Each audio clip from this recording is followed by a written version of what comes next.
आज आपण एक नवीन गोष्ट ऐकूया जिचं नाव आहे मांजरीची पिल्लं। रिया आणि इव्हान यांनी एक मांजर पाळली होती। एक दिवस ती कुठेच दिसेना। खूप शोधून सापडलीच नाही। 3 दिवस असेच निघून गेले। चौथ्या दिवशी म्याव म्याव असा आवाज आला। आवाज कुठून येतोय बरा? रियाजनं जिन्यावरून जाऊन पाहिलं। इव्हान, अरे आपली मांजर गच्चीवर आहे, तिच्याबरोबर तिची पिल्लं पण आहेत, लवकर ये, रियानं ओरडून सांगितलं। इव्हान पण लगेच वर चढून आला। मांजरी एका टोपलीत झोपली होती आणि तिच्याजवळ 5 छोटी पिल्लं तिला चिकटून झोपली होती। रिया आणि इव्हान आता फारच खुश होते।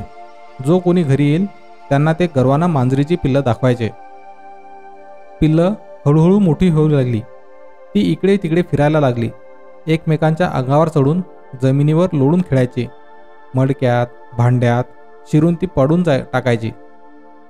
रिया आणि इव्हाननं पिवळसर रंगाचं एक पिल्लू आपल्याजवळ ठेवलं होतं आणि त्याचं नाव पुसी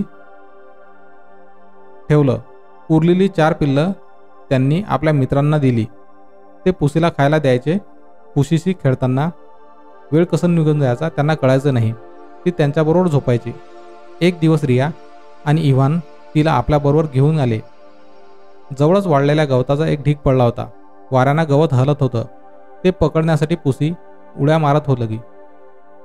ते पाहून सगळी मुलं हसू लागली। थोड्या वेळाने मुलं आपल्या खेळात रमली आणि पुसीला विसरून गेली। अंधार झाल्यावर मुलं घरी जायला निघाली तेव्हा त्यांनी पुसीला हाका मारल्या, पण ती कुठेच दिसेना।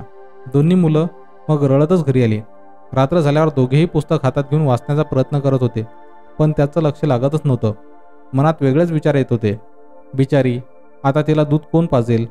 थंडीत ती कुठे झोपेल? दोघंही तिच्याबद्दल बोलत होते। अचानक कोपऱ्यात ठेवलेली टोपली हलायला लागली। दोघंही चांगलेच घाबरले आणि दुसऱ्या खोलीत पडून गेले। आई आई, ही बघ टोपी आपणच चालते, दोघेही ओरडू लागले। काय झालं ते पाहायला आई पळत झाली।